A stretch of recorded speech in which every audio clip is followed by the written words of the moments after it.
Nama kakak siapa? Hai, perkenalkan saya Nurul Nokfira. Saya dari Universitas Negeri Makassar. Di sini saya akan mengikuti tugas mata kuliah Psikologi Pendidikan.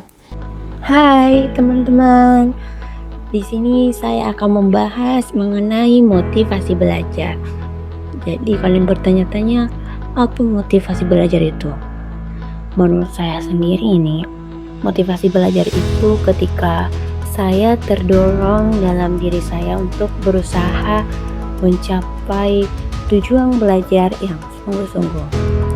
Dimana motivasi saya itu muncul karena keinginan untuk sukses, rasa tanggung jawab, atau harapan dari orang yang berarti bagi saya. Semisal ibu saya, bapak saya, keluarga terdekat saya, teman-teman terdekat saya, bisa saja dia menimbulkan motivasi belajar saya.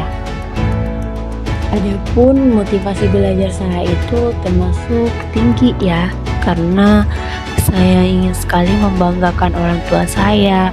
Apalagi saya ini ingin mewujudkan impian almarhumah ibu saya untuk menjadikan anaknya seorang sarjana. Ibu saya itu bercita-cita agar anaknya itu bersekolah tinggi, bersekolah sampai perguruan tinggi, sampai mendapatkan pekerjaan yang benar-benar layak. Nah, faktor yang membuat saya semangat itu ya tentu saja dukungan keluarga saya. Keluarga saya itu support sekali ya teman-teman. Dan ada pun juga untuk keinginan saya mengubah masa depan saya menjadi lebih baik. Sedangkan yang menurunkan motivasi belajar saya adalah ketika saya gagal dalam penugasan. Nah, ketika saya gagal dalam penugasan ini, saya itu takut sekali untuk bisa lulus tepat waktu sesuai dengan target yang saya harapkan. Hal itu menurunkan motivasi belajar saya. Dalam hal belajar, biasanya saya menggunakan gaya belajar yang paling cocok itu saya belajar campuran, yang dimana ada visual, auditory, dan kinestetik. Karena saya bisa memahami materi dengan baik melalui dengan mendengarkan penjelasan atau auditory, membaca catatan atau melihat pembelajaran atau visual, dan langsung mempraktikkan atau mengerjakan latihan atau kinestetik.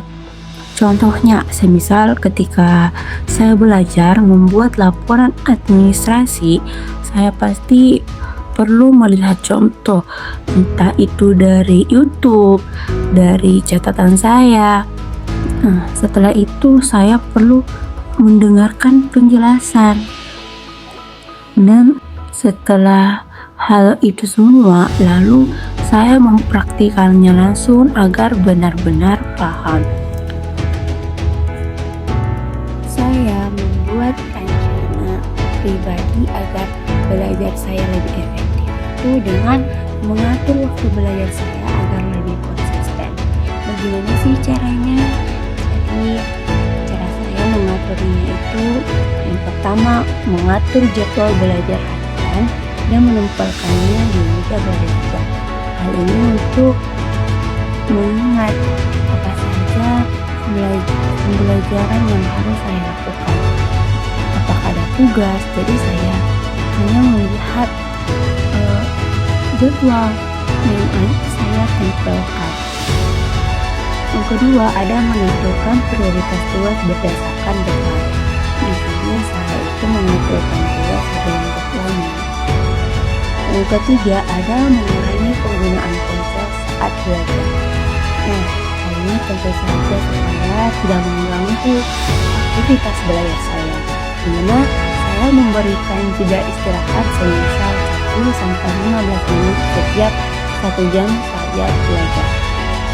Nah, untuk mencapai itu semua, saya mengevaluasi hasil belajar saya setiap minggu. Jadi setiap minggu itu saya mengulang pembelajaran kembali ya teman-teman. Saya belajar kembali untuk mengingat materi yang sebelumnya saya pelajari. Nah, dari hal itu semua saya menjaga motivasi belajar saya agar tetap tinggi dengan cara selalu mengingat tujuan utama saya, yaitu membanggakan orang tua dan mewujudkan impian ibu saya. Selain itu, saya akan berteman dengan orang-orang yang memiliki semangat positif. Eh, Bayangkan saja ketika kita berteman dengan orang yang malas, kita akan ikut malas. Jadi saya akan berteman dengan orang-orang yang mempunyai semangat tinggi agar saya juga bersemangat untuk belajar, serta memberikan penghargaan kecil pada diri saya setiap kali berhasil menyelesaikan tugas dengan baik.